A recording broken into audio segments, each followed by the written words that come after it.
Pregnant lady once she conceive అయిన తర్వాత mobile చూస్తూ స్వైప్ చేస్తూ రీల్స్ చూస్తూ ఉంటే ఆ ఎఫెక్ట్, ఆ రేడియేషన్ అనేది బేబీకి వస్తుంది. And that foetus is very ఏమంటారు ఫ్రెజైల్, సెన్సిటివ్ ఉంటది. సో ఎందుకంటే వాటర్ కంటెంట్ బేబీ బ్రెయిన్ లో ఎక్కువ ఉంటుంది. Science says no, baby's brain absorbs 60% more radiation than an adult.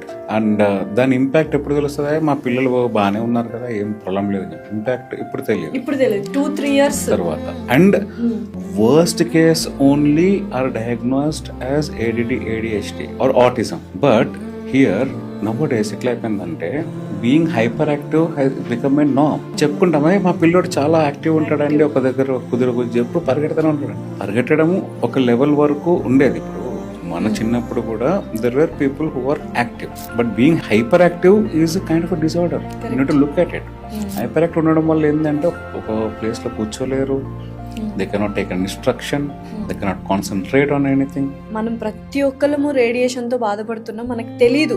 మనకి ఇప్పుడు నిద్ర పట్టకపోవడానికి, హెడేక్ రావడానికి కూడా one of the main reasons radiation ఉంటుంది ఎక్కడో. అండ్ ఇప్పుడు పిల్లలు ఎస్పెషల్లీ ఆటిజం, ADHD అని so many things are interlinked with the radiation. ఆ రేడియేషన్ కి ఫర్ ద ఫస్ట్ ఈ-షీల్డ్స్ వాళ్ళు, Mohan Nune garu established this kind of innovative things. You can't even say it's a good product, it's a great product because it is solving a major problem.